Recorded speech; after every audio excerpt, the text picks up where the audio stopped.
네, 오늘 여러분과 함께 나눌 말씀은 요한계시록 5장의 말씀입니다. 함께 저와 한 구절씩 같이 읽도록 하겠습니다. 제가 먼저 1절의 말씀을 읽도록 하죠. 좀 오늘 나오는 우리가 묵상하는 이 말씀은 약간 좀 다른 나라의 이야기처럼 보일지 모르지만 내가 그곳에 있다 생각하시고 상상하시고 함께 말씀을 읽었으면 좋겠습니다. 사도 요한이 하나님의 그 나라에 천국에 올라가서 그 모습을 보는 장면입니다. 제가 먼저 1절의 말씀을 먼저 읽도록 하겠습니다. 또 나는 보좌에 앉으신 이의 오른손에 책이 들린 것을 보았습니다. 이것은 앞뒤로 기록되고 7인으로 봉한 것이었습니다.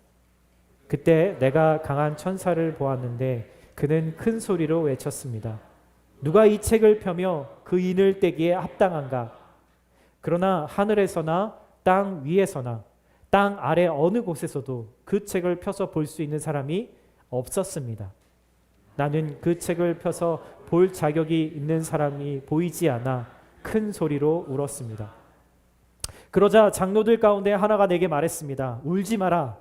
유다 지파의 사자 다윗의 뿌리가 승리했으니 그 책과 그 7인을 열 것이다. 또 나는 보좌와 내 생물과 장로들 가운데 어린 양이 서 있는 것을 보았는데 죽임을 당한 것 같았습니다. 그가 7뿔과 7눈을 가지고 있으니 이 눈들은 온 땅에 보냄을 받은 하나님의 7 영입니다. 어린 양이 와서 보좌에 앉으신 이의 오른손에서 책을 받아 드셨습니다. 그가 책을 받을 때 내 생물과 24명의 장로들이 각기 하프와 향이 가득 담긴 금 대접을 들고 어린 양 앞에 엎드렸습니다. 이 향은 성도들의 기도입니다. 그들은 새 노래를 부르며 말했습니다.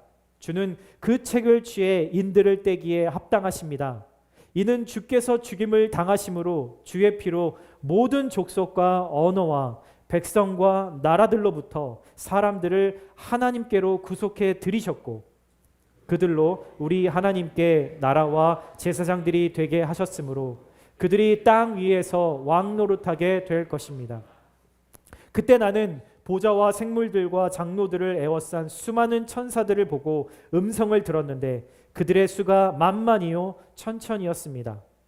그들은 큰 소리로 말했습니다. 죽임을 당하신 어린 양은 능력과 부귀와 지혜와 힘과 존귀와 영광과 찬양을 받으시기에 합당하십니다. 또 나는 하늘과 땅과 땅 아래와 바다에 있는 모든 피조물들과 그 안에 있는 모든 것들이 보좌에 앉으신 분과 어린 양께 찬송과 존귀와 영광과 능력이 영원토록 있기를 빕니다. 라고 소리를 들었습니다.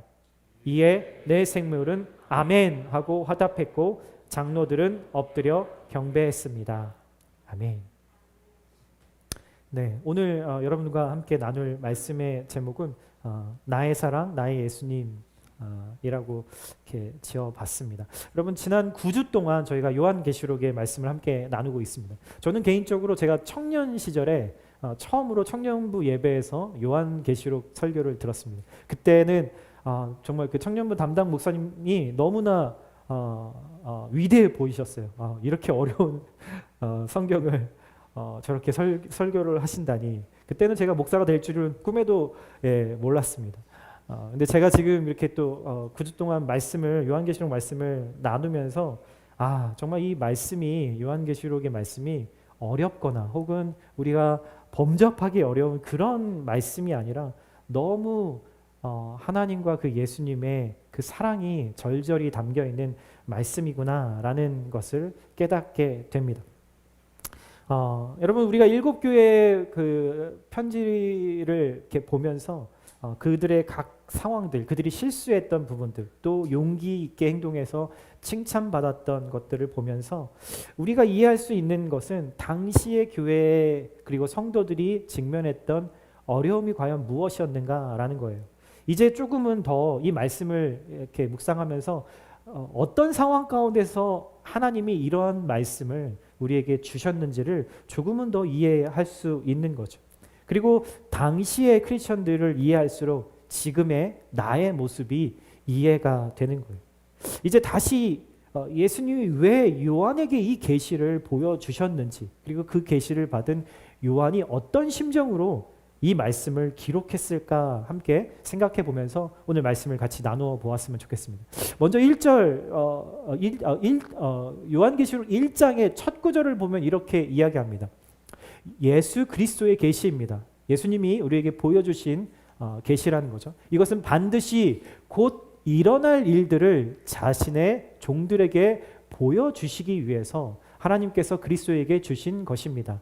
그리스도께서는 그분의 천사를 통해서 자기의 종 요한에게 이것을 나타내 주셨습니다. 그리고 9절에 이렇게 얘기하죠. 여러분의 형제이며 예수 안에서 환난과 나라와 인내를 함께 나누는 사람인 나 요한은 하나님의 말씀과 예수의 증언 때문에 pat모섬에 있었습니다.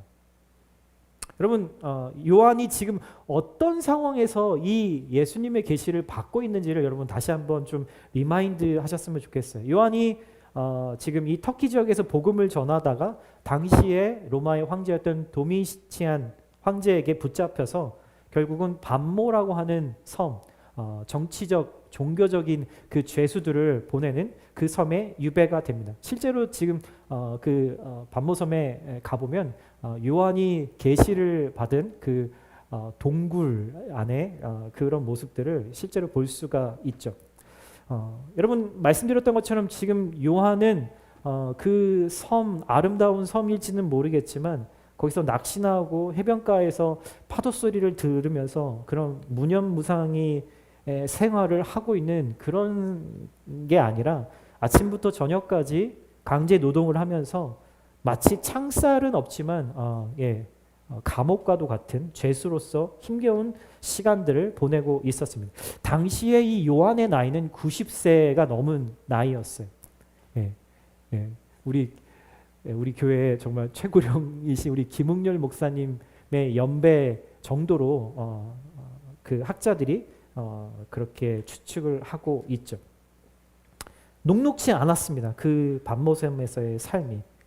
그리고 그들과 똑같이 그 당시에 터키 지역의 그 7교회가 복음 때문에 예수님을 믿는 것 때문에 어려움을 당하고 환난을 당하고 있는 것처럼 바로 사도 요한 자체도 지금 그런 고난을 같이 받고 있는 거죠. 많은 크리스천들이 이 요한계시록을 묵상하면은 그런 생각을 합니다. 정말 신비로운 성경이다. 이 말씀을 받은 사도 요한은 진짜 대단한 사도였겠구나, 대단한 크리스천이었겠구나라고 생각을 하죠. 요한계시록을 한 번이라도 읽어보신 분들이라면 아마 똑같이 생각을 하실 겁니다. 그리고 마음속에 그런 생각을 하실지도 모르겠어요. 난 환상이라고 난 한 번도 본 적이 없는데 이건 뭐 세상이 두 쪽 나도 다시 없을 일을 바로 이 요한이 경험했구나라고 생각을 할 수 있는 거죠. 요한은 나랑은 진짜 급이 다른, 질이 다른 신앙이었을 거야 라고 아마 그렇게 생각을 하면서 그래도 요한은 예수님의 직속 제자였잖아 라고 생각을 할 겁니다. 여러분 정말 그래서 예수님이 요한에게만 이런 환상을 보여주신 걸까요? 여러분 성경은요, 예수님을 믿고 따르는 저와 여러분도 바로 예수님의 제자라고 부르잖아요. 그렇다면 뭐가 다를 수 있을까요? 여러분 요한은요, 이 요한이라는 사람의 일생을 잠깐 한번 살펴보면 좋을 것 같아요. 예수님이 12제자 가운데 한 명이었죠. 근데 이 12제자 중에 가장 나이가 어린 시절에 예수님을 따랐습니다. 아마 많은 학자들이 10대 후반 정도 유스의 나이에 세례 요한의 제자가 먼저 되었다가 나중에 예수님을 소개받고 예수님의 제자가 되죠. 여러분 그의 아버지는 세베대라는 이름을 가지고 있는 당시의 어부였어요. 당시 문화에서 여러분 아버지의 직업은 그대로 자식에게 물려지기 때문에 요한도 어부로서의 삶을 이미 살고 있었어요. 여러분 10대의 요한의 어부였던 이 요한의 모습이 어떤 모습이었을까요? 네, 이건 그렇죠. 네, 뭐 그냥 비슷한 그림을 하나 찾아봤습니다.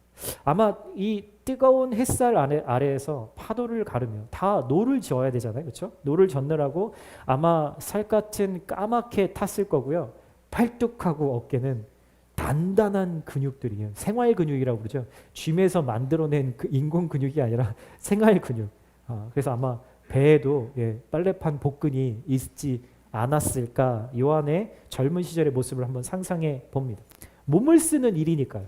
당시 여러분 배를 가진 어부는요. 지금도 그렇지만 엄청 잘 사는 사람 축에 속했습니다. 게다가 아들은 아버지의 그 재산을 배를 물려받을 수 있기 때문에 여러분 이것을 버리고 고정된 수입과 안정된 삶을 버리고 예수님을 따른다라고 하는 것은 결코 요한에게 쉽지 않은 결정이었어요. 요한뿐만이 아니라 그의 형이었던 친형이었던 야고보도 함께 예수님의 제자가 되죠. 그래서 그 12명 중에 2명이 바로 이 요한의 가문에서 있었던 겁니다. 여러분 근데 이 요한과 그의 친형이었던 야고보는 예수님이 뭐라고 별명을 붙여주셨냐면 보아너게라는 이름을 붙여줬는데 그 이름의 뜻이 뭐냐면 천둥의 자식, 우레의 자식이라는 별명이었어요. 왜 그랬냐면 엄청나게 다혈질이었거든요. 막 불같이 화를 냈다가 갑자기 식고 하는 뭐 그런 성격을 가진 사람을 우리가 가끔씩 주변에서 보지 않습니까? 성격적으로도 그렇게 온유하고 그렇게 그런 사람이 아니었다라는 거예요. 더군다나 여러분 또 기억나세요? 여러분 이 요한의 어머니가 아주 대단한 어머니셨습니다. 아주 치맛바람이 세셔서 예수님이 예루살렘에 입성하시기 전에 이미 찾아오셔서 예수님이 예루살렘에서 로마 세력을 아주 그냥 무너뜨리고 혁명을 일으켜서 왕이 되신다면 우리 아들들은 반드시 당신의 오른편 왼편에 앉혀주셔야 합니다. 예수님이라고 와서 요구했던 어머니죠. 네, 요즘 시대에서 만약에 이런 가문에 이런 사람들을 보았다 하면 여러분들 어떻게 생각하실까요? 진상이다, 진상가족이다 뭐 이런 생각을 하셨을지도 모르겠습니다. 여러분 그랬던 요한이 이 요한계시록을 기록했을 때의 나이가 90대의 노인이었는데 그때 그 사람은 요한은 뭐라고 불렸냐면 사랑의 사도라고 불리는 온유한 사람으로 변해 있었다라는 거죠. 여러분 어떻게 이런 약점과 성격적으로 뭐 그의 가문과 여러 가지 그런 연약함을 가지고 있었던 사람이 어떻게 이런 변화된 모습이 되었을까? 여러분 궁금하지 않으세요? 한번 요한의 성경에 나와 있는 그의 행적을 쫓아가 보면은 여러분 겟세마네 동산에서 예수님이 붙잡히실 때 모든 제자들이 다 자기 살겠다고 도망칩니다. 마가복음에 보면은 거기서 마가라는 청년은 옷을 홀랑 벗고 다 너무 놀라서 목숨이라도 부지하려고 옷까지 다 벗어 던지고 도망쳤다 하죠. 그런데 다시 어느 제자보다 먼저 예수님께 돌아온 제자는 바로 요한이었어요. 예수님이 대제사장의 뜰에서 신문을 받을 때 베드로는 멀찍이 할 수 없이 멀찍이 떨어져서 거기서 눈치 보면서 있었지만 요한은 용감하게 대제사장 집 안으로 들어가서 예수님 가까이에 있었습니다. 또한 오직 요한만이 예수님이 십자가에서 죽으실 때 그 장소에 있었어요. 모두가 정말 그곳에 모여있던 모든 사람들이 다 혈안이 돼서 예수님을 죽이려고 흥분해 있을 때 요한은 도망치지 않고 예수님의 임종을 끝까지 지켰던 제자였고 예수님의 어머니 마리아를 그래서 끝까지 어머니로 친어머니로 돌보는 제자가 되었죠. 그래서 요한이 쓴 요한복음에만 예수님이 죽으실 때 마지막 말씀이 거기에 기록되어 있습니다. 내가 목이 마르다 다 이루었다라고 하는 이 최후의 말씀도 요한이 그 자리에서 직접 그 예수님의 임종을 목격했기 때문에 기록할 수 있었고요. 아리마대 사람 요셉과 니고데모가 예수님을 장사하러 온 것도 오직 요한복음에만 그가 직접 보았기 때문에 기록되어 있는 것이죠. 여러분 요한은요. 베드로, 야고보와 함께 예수님을 가장 가까운 곳에 늘 쫓아다녔던 인물이었어요. 그래서 요한의 이름의 원래 뜻이 뭐였냐면 하나님의 은혜를 받은 자, 하나님의 사랑을 받은 자라고 하는 뜻이 요한의 이름의 뜻이에요. 실제 예수님이 최후의 만찬을 하실 때 요한은 예수님의 품 안에 누워 있었다. 그의 사랑하는 제자가 예수의 품 안에 누워 있었다라고 말할 정도로 예수님과 가까운 관계에 있었죠. 여러분, 이 요한의 성품은 성격적으로도 사도가 되기에는 부족했고요. 출세욕도 남달랐던 이 요한이 어떻게 사랑의 사람이 될 수 있었을까요? 어떻게 그의 성품이 변화될 수 있었을까요? 교만했던 그 자신을 늘 용납하시고 또 공감해 주시고 감정을 따라서 혼내지 않으시고 사랑으로 책망하셨던 예수님을 그의 일생 동안 늘 떠올리지 않았을까요? 십자가에서도 마지막까지 사랑을 포기하지 않으셨던 그 예수님을 늘 떠올리지 않았을까요? 절망하던 순간에 그 순간마다 예수님의 무덤을 향해서 뛰어가던 달려가던 정신없이 달려가던 그리고 그 부활하신 예수님을 확인했던 그 순간을 떠올리지 않았을까요? 부활하셔서 업으로 다시 절망에서 돌아간 자신을 찾아오셔서 예수님의 그 따뜻한 미소로 자신을 찾아주셨던 그 모습을 기억하지 않았을까요? 오순절까지 모든 것을 걸고 전심으로 주님께 기도할 때 성령님이 임하셔서 이제 영원히 내 안에 들어오신 예수님의 그 사랑 때문에 벅찬 그 가슴 떠오르지 않았을까요? 결코 잊을 수 없는 그 예수님과의 추억이 요한에게는 그냥 과거의 추억에 머물러 있었던 것이 아니었습니다. 예수님 부활해서 이전처럼 함께 계시진 않지만 매일매일 요한 안에 계신 성령님을 통해서 요한은 예수님의 사랑을 계속해서 받아왔고 그는 그래서 예수의 사랑받는 자로 변화될 수 있었던 겁니다. 여러분, 사랑은 사람을 변하게 합니다. 진짜 사람을 변화시킬 수 있는 유일한 방법은 사랑밖에 없어요. 사도 요한이 대단하고 특별한 사람이어서 예수님이 지금 환상을 보여주시는 게 아니라 나와는 다르지 않은 연약한 투성인 그 요한에게도 예수님은 자신을 드러내시고 경험하도록 은혜를 주고 계신다라는 거죠. 무엇을 통해서요? 말씀을 통해서. 그리고 그 말씀을 통해서 일하시는 성령님을 통해서 말이죠. 이것이 요한이 진짜 요한 될 수 있었던 이유였습니다. 여러분, 과거에 내가 변화될 수 있는 방법, 여러분도 그런 마음 갖고 계시잖아요.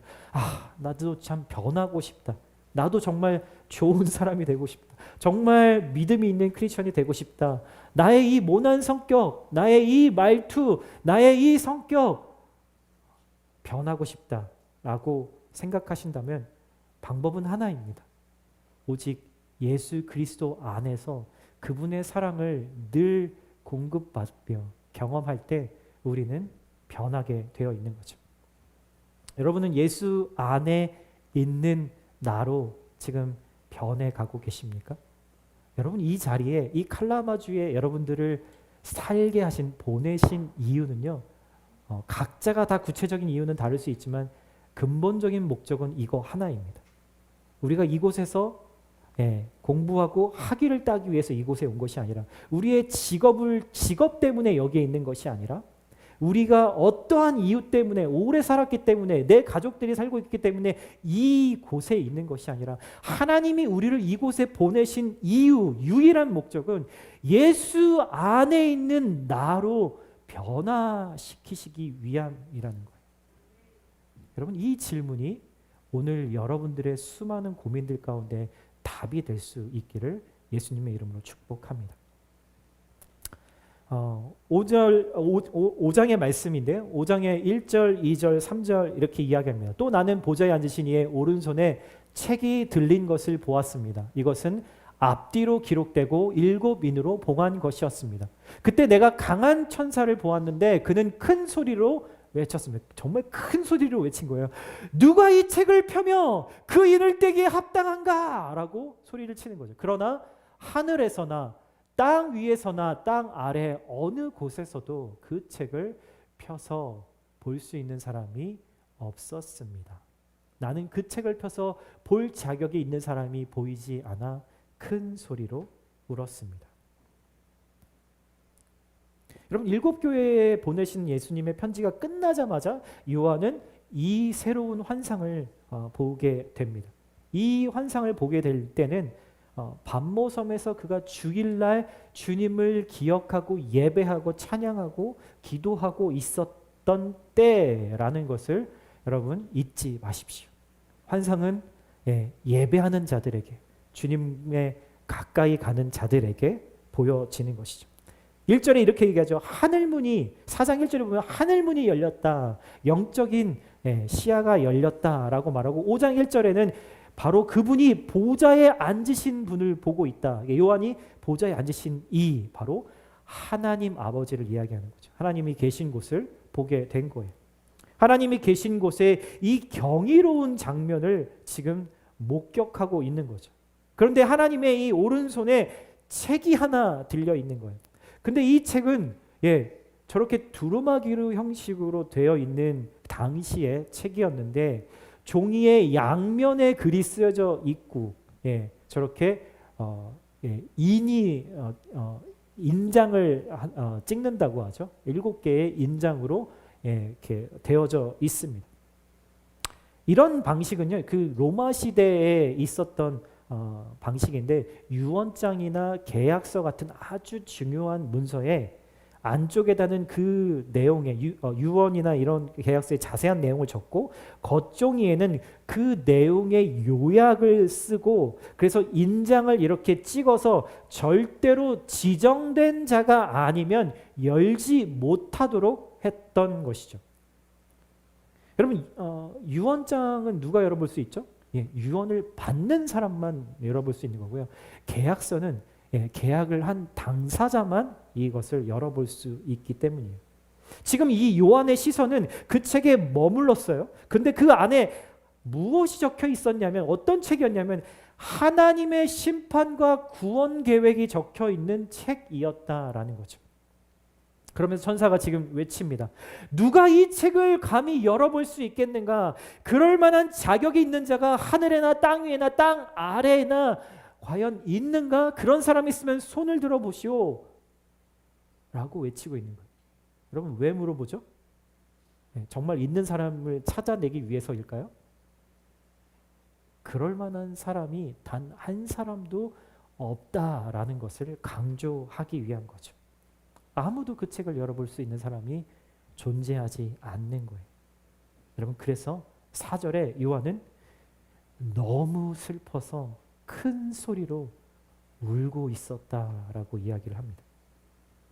여러분, 그냥 눈물을 흘린 정도가 아니라 아마도 온몸에 힘이 다 빠져서 자리에 주저앉아서 하염없이 가슴 깊은 곳에서 올라오는 통곡의 울음이었을 거예요. 주변에 누가 있는지 생각도 할 겨를이 없이 그 마음의 그 감정에 북받쳐서 그 슬픔 때문에 아랑곳하지 않고 그냥 통곡하며 울고 있는 거죠. 여러분들 이런 경험이 혹시 있으신가요?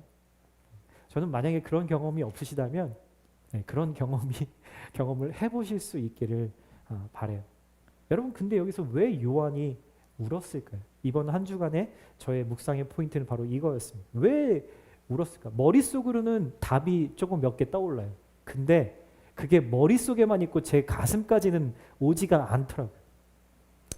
여기서 성경을 좀 아시는 분들, 그런 분들은 답을 좀 어느 정도 말씀하실 수 있을 거예요. 죄인은 결코 하나님의 구원을 받을 수 없기 때문에 이 세상을 향한 심판이 하나님이 실행하지 않으신다면 나도 구원을 받을 수 없기 때문에 요한이 지금 울고 있는 거죠. 그러면 예수님이 다시 오셔서 믿는 자들과 믿지 않는 자들에 대한 심판도 영원토록 없을 것이기 때문에, 믿는 자들의 심판은 바로 구원이고 믿지 않는 자들의 심판은 멸망인데, 하나님의 심판이 실행되지 않으면 내가 천국에 가는 일도 있지 않을 것이기 때문에, 그래서 요한은 통곡을 하며 울고 있는 거예요. 여러분, 이 질문을 여러분들에게 저에게도 개인적인 질문으로 한번 바꿔서 질문해 보고 싶어요. 만약 요한이 봤던 환상을 나도 본다면 나도 요한처럼 통곡하며 울었을까? 여러분 요한은 사도예요. 사랑의 사도로 불렸어요. 복음 사역에 헌신해서 실제 그 터키 지역의 7개 교회를 근본적으로 목양했던 사람이 바로 요한이라고 교회사에서는 그렇게 이야기를 합니다. 세상에 겪을 만한 어려움들과 힘든 것들을 다 겪고 이제 90세가 넘은 기운도 빠진 백발의 노인이에요. 여러분 만약에 내가 요한이었다면 여러분 어떤 생각이 들었을까요? 빨리 천국에 가고 싶지 않았을까요? 이런 사람이 하나님 앞에서 하나님을 보자 하염없이 눈물을 흘리고 있는 거예요. 뭐 때문에요? 거룩하신 하나님을 만났을 때 이 하나님의 거룩한 영광에 압도되어서 자기 자신을 보게 되는 거죠. 먼지 같은 자기의 모습, 죄악으로 뒤덮여 있는 자신의 모습을 보게 되는 거죠. 하나님과 나 사이에 결코 내 힘으로는 건널 수 없는 그 넓고 깊은 시커먼 강이 내가 도저히 헤엄쳐서 갈 수 없는 그 강이 존재한다는 것을 깨달아졌을 때 그는 주저앉아서 울 수밖에 없었어요. 이런 사람이 성경에는 여러 등장합니다. 가장 대표적인 사람이 구약의 이사야 선지자고 신약에서 바울이 그랬죠. 그래서 사도 바울은요 로마서 7장 마지막에 뭐라고 얘기하냐면 오라 나는 비참한 곤고한 사람이로다. 누가 나를 이 죄에서 건져낼 수 있을까라고 통탄하면서 통곡하면서 그렇게 고백했습니다. 여러분 주님과 우리 예수님과 매일매일 친밀한 교제를 나누는 사람들의 특징이 있습니다. 뭐냐면 자신이 성숙해지고 영적으로 분별력이 생길수록 자기 속에 남의 속이 아니라 다른 사람의 속이 아니라 내 속에 지금까지 보지 못했던 감춰져 있던 그 죄를 더 예민하게 더 잘 더 깊이 보게 된다라는 거예요. 여러분 그래서 성령에 충만한 사람은요 자신의 조그만한 죄에 더 민감해지고 그래서 더 자주 회개하고 더 깊이 회개하는 사람이 되는 거죠. 하나님과 더 가까워질수록 하나님의 사랑을 경험하면 경험할수록 내 중심에서 하나님을 향한 그 반역의 뿌리가 얼마나 견고한지를 깨달아지는 거예요. 그래서 이것이 깨달아졌을 때 내가 할 수 있는 것은 하나님 앞에서 통곡하고 우는 것밖에 없습니다. 오늘 이 자리에 나오기 전에 제 심정이 그랬습니다. 매주 꼭 주일 예배뿐만이 아니라 말씀을 전하고 또 목양을 하고 사역을 감당하려고 할 때마다 제 마음에 이 요한 같은 눈물이 생겨납니다. 하나님 앞에 너무나 합당하지 않은 내 모습을 보게 되는 거죠.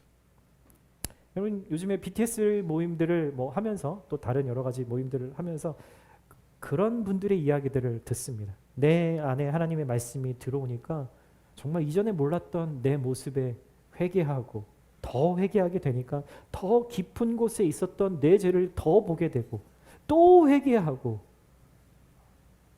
그렇게 되어 간다라는 분들의 이야기들을 듣습니다. 우리 중 어느 누구도 죄와 싸울 필요가 없을 만큼 성숙한 사람은 없습니다. 거룩하신 하나님을 보고 내 삶을 정직하게 들여다보면 요한처럼 바울처럼 이사야처럼 우리는 주저앉아서 통곡할 수밖에 없는 것이죠. 사랑하는 형제자매 여러분, 요즘 하나님 앞에 기도하면서 여러분 내 자신의 죄 때문에 울어보신 적 있으세요? 혹 하나님 앞에 기도하며 나아갈 때 하나님과 내가 너무 멀어진 것 같아서 그것 때문에 너무 마음이 괴롭고 슬프셨던 적이 있으신가요? 여러분 우리의 기도는 이 단계에 이르러야 돼요. 그리고 그 단계를 반드시 거쳐야 해요. 그래야 내 삶에 진정한 변화가 찾아올 수 있기 때문입니다. 제가 예수님을 처음 인격적으로 만났을 때 저는 제가 그렇게 뛰어난 사람은 아닐지라도 그리고 여러 가지 연약함과 괴로움을 내 마음에 갖고는 살았지만 최소한 다른 어떤 기준보다 나는 그래도 괜찮은 사람이라고 저는 생각하며 살았어요. 그래서 그 예수님을 만날 때 청년부 전도사님이 우리가 죄인이라는 말을 하셨을 때 제가 마음속에 분노가 올라왔습니다. 그런데 하나님의 은혜로 예수님을 인격적으로 만났을 때 저는 그것을 인정하고 통곡하고 울 수밖에 없었어요.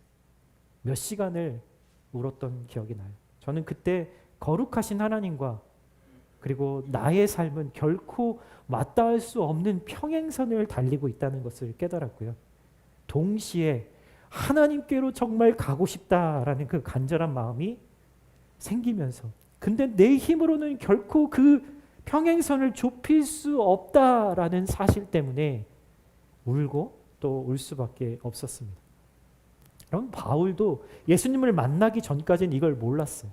바울도 하나님을 알고 섬겼던 사람이라고 자신을 그렇게 생각했죠. 율법과 십계명에 나온 말씀들을 다 지켰어요. 주의를 지켜라, 간음하지 말라, 오직 하나님만 예배하라, 도둑질하지 말라, 이런 법들을 잘 지켰어요. 그런데 여러분 십계명의 마지막 계명이 뭔지 아세요? 내 이웃의 것을 탐내지 말라라는 거예요. 탐내지 말라. 1번부터 9번까지는 다 외형적으로 겉으로 지킬 수 있는 계명들인데 이 마지막 율법은 내면의 문제를 이야기해 주고 있어요. 바울이 예수님을 만나고 여기에서 무너집니다. 바울은 예수님을 만나기 전에 죄가 뭐라고 생각했냐면 자신이 무엇을 하지 않는 것이 죄라고 생각했어요. 혹은 무엇을 하지 말라고 하는 것을 하는 것이 죄라고 생각했어요. 하지만 이 예수님을 만나고 나서 죄는 내면의 문제로 이해하기 시작한 거죠. 여러분 탐심은요.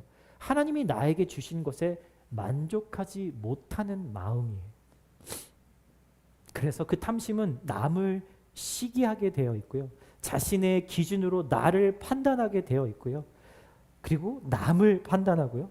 자기를 너무나 사랑해서 자기를 연민하고요. 또 자기가 가지고 있지 못한 것들에 불평하고 투덜거리게 만들죠. 모두 하나님이 나에게 주신 것에 만족하지 못하기 때문에 일어나는 현상이에요. 오늘 5절부터 이렇게 이야기합니다. 그러자 장로들 가운데 하나가 내게 말했습니다.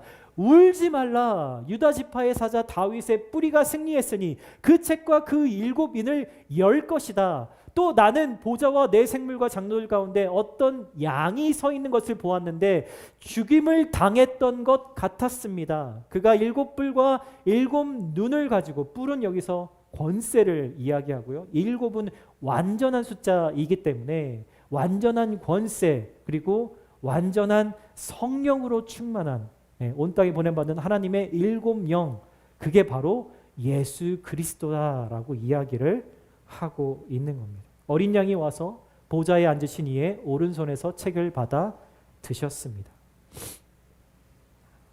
여러분 교회 전승에 의하면 우리가 7교회를 다 사도 요한이 돌보았다고 말씀드렸죠. 그리고 서머나교회 목회자 그리고 순교당했던 그 목회자가 바로 폴리캅이라고 하는 사람인데 바로 사도 요한의 제자였습니다. 여러분 사도 요한이 이 7교회의 편지를 예수님께 받았을 때 여러분 어떤 마음이었을까요? 여러분 그 마음은 안타까움, 그 마음, 사랑하는 마음, 그 성도들을 향한 그리운 마음, 그것으로 눈물이 가득가득 그렁그렁했었을 것 같아요. 사랑하는 사람이 길을 잃고 헤맬 때 안타까운 거잖아요. 만사 제쳐놓고 먼저 달려가서 도와주고 싶은 거잖아요. 그게 사랑하는 사람의 마음이니까요.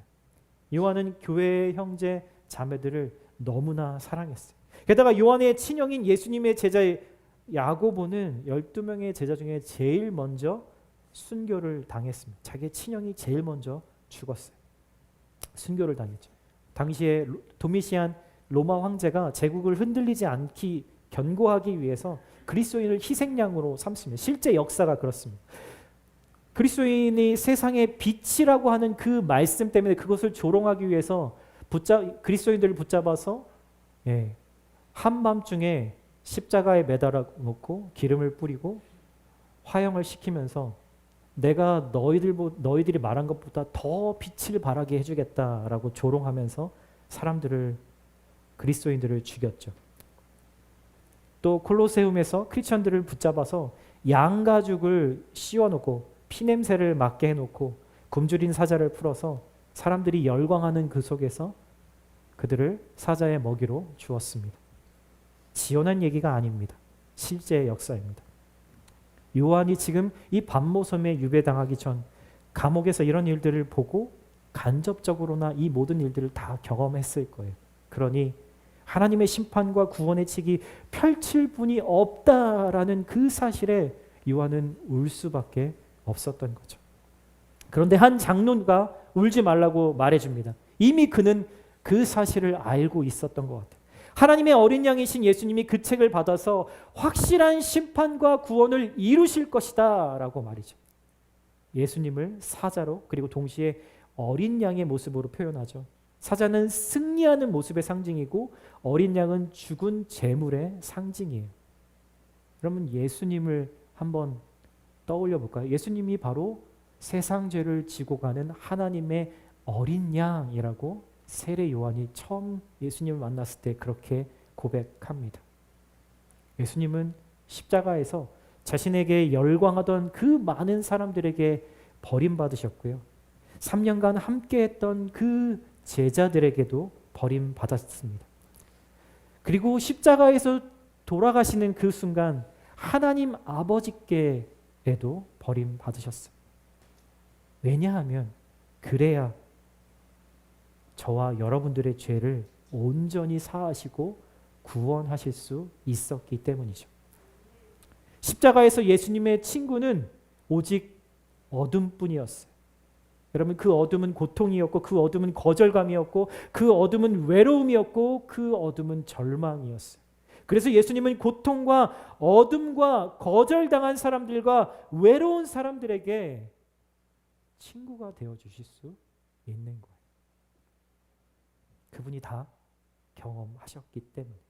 그래서 우리를 공감해 주실 수 있으신 거죠. 그래서 하나님과 평행선을 달리는 나는 어린 양이신 예수님 때문에 하나님의 심판에서 구원을 얻게 된 것입니다. 할렐루야. 아멘이죠.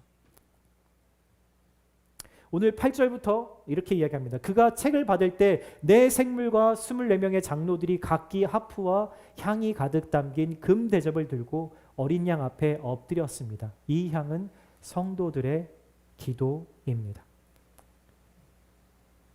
예수님을 예배하고 경배하는 많은 사람들이 무엇을 가지고 예수님 앞에 나아갔냐면 바로 성도들의 기도를 금대접에 담아서 주님께 올려드렸다라는 거죠. 여러분, 하나님은 우리의 기도를 들으세요. 그냥 들으시는 것이 아니라 아주 귀하게 여기시고 아주 잘 귀 기울여 주세요. 왜냐하면 기도는, 여러분, 우리가 드리는 기도는 내가 원하는 것을 하나님 앞에 말하는 것이 아니라 내가 원하는 것을 꺾고 아버지의 뜻이 이 땅에서도 하늘에서 이루어진 것처럼 이 땅에서도 이루어지기를 하는 것이 바로 기도이기 때문입니다. 그러니 얼마나 그 기도가 귀하겠어요. 여러분, 기도의 시간은 내 안의 욕망과 사투를 버리는 시간이에요. 그래서 하나님이 우리의 기도를 금으로 만든 그 귀한 대접에 담아서 사랑과 인내의 아름다운 향기로 받고 계신다라고 표현하는 거예요. 여러분, 삶의 무거운 짐 때문에 이른 아침을 나도 모르게 깨어나서 기도하는 분들이 있습니다. 또 어떤 분들은 삶의 무거운 짐 때문에, 외로움 때문에, 절망 때문에 밤을 지새고 잠을 잘 수 없어서 지새고 새벽을 맞이하는 사람들도 있어요. 하나님 이 모두를 다 긍휼히 여기십니다. 여러분, 기도는 싸움의 시간이면서 동시에 하나님 안에서 쉬는, 안식하는 시간이에요. 주님 안으로 들어가면 비로소 나의 무거운 짐이 내려놓아지거든요. 기도하는 사람은 죽을 힘을 다해서 이 세상에서 최선을 다해서 살지만 결과로부터는 자유로운 사람이기 때문입니다. 그리고 그 기도 속에서 하나님이 나에게 말씀하시는 그 음성을 듣게 되는 거죠. 제가 20여 년 신앙생활하면서 가장 제 안에서 많이 하나님이 말씀해 주신 것은 바로 이거예요. 내가 너를 사랑하노라. 내가 너를 기뻐한다. 내가 너를 나의 의로운 오른손으로 붙들어 주겠다. 두려워하지 마라. 놀라지 마라. 나는 내 하나님이라. 내가 너를 지었나니 너는 내 것이다. 나도 너의 것이다. 여러분, 이런 하나님의 음성을 듣게 되면 우리가 깨달아지죠. 아, 내가 하나님을 붙들고 있는 것이 아니라 하나님이 나를 붙들고 계시는 거구나. 내가 하나님을 사랑하는 것이 아니라 하나님이 나를 더 사랑하시는 거구나. 내가 고난을 힘겹게 지나는 것은 예수님이 나를 위해서 먼저 죽임 당하셨기 때문에 내가 그 길 갈 수 있는 거구나. 주님이 날 업고 지쳐있는 날 업고 그 길 걸어가고 계시는구나. 이게 깨달아지는 거죠. 그래서 결단해야 할 일에 결단하게 하고 좁은 길이라도 두려움을 이기고 걸어가게 하시는 거예요. 비로소 이 세상의 시간이 전부가 아니라는 것을 깨닫고 하나님이 마지막 때의 심판과 구원을 이루실 것을 기대하고 하나님의 나라를 간절히 소망하는 것이죠. 그러면 내가 지금 어디로 가야 할지가 보이는 것이고 또 험한 길 같고 도무지 감사할 것이라고는 찾아볼 수 없는 불평만 나오는 길이지만 너무나 고요하고 평탄한 길처럼 보이는 거죠. 왜냐하면 어린 양 예수님이 결국 그 길에서 나를 살리실 것이라는 믿음이 내 안에서 솟아나기 때문입니다. 그리고 험한 길을 걸으면서도 내 입을 열어서 찬양하죠. 주님 감사합니다. 주님 사랑합니다. 예수님이 오늘 말씀하십니다. 너희가 세상에서 환난을 당하지만 두려워하지 마라. 내가 세상을 이겼노라. 이미 이겼노라 말씀하십니다. 여러분, 에베소, 서머나, 버가모, 두아디라, 사대, 빌라델비아, 라오디아게아 교회, 그리고 오늘 칼라마주 한인교회 성도 여러분, 형제 자매 여러분, 여러분 예수님이 이미 이기셨다라고 선언하셨어요. 죽음을 이기시고 나에게 영원한 생명, 하나님의 나라를 주셨다라고 선언합니다. 내가 당할 수치를 이미 예수님이 대신 당하셨기 때문에 나는 더 이상 하나님 앞에서 수치를 당할 이유가 없습니다. 만약 내가 지금 바라고 있는 것이 이 땅의 삶이 내 삶의 전부라면, 내가 좋은 성적으로 졸업을 하고 내가 좋은 곳에 취직을 하고 내 직장에서 잘 나가고 내가 건강하게 아프지 않고 살아가는 것만이, 그리고 내 자녀가 잘 되는 것만이 이 땅에서 내가 바라고 있는 유일한 것이라면, 여러분 그 사람만큼 어리석고 불쌍한 사람은 없다라고 지금 이 천국의 수많은 증인들이 이야기해주고 있는 것이죠.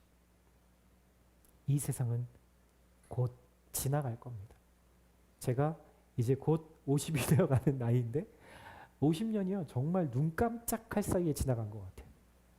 젊은 분들 꼭 마음에 새겨두세요. 나머지 시간 금방 갈 겁니다. 여러분, 이 세상의 삶은 나그네의 삶입니다. 우리가 돌아가야 할 본향이 있어요. 그것을 기억할 때 우리가 이 땅에서 주님을 찬양할 수 있는 것이죠. 여러분, 저는 이 칼라마주 한인교회를 통해서 저와 여러분들이 함께 이 주님을 늘 찬양하며 나아갔으면 좋겠습니다. 그것이 우리 교회 그리고 여러분들의 삶 가운데 주님이 원하시는 한 가지 소원일 겁니다.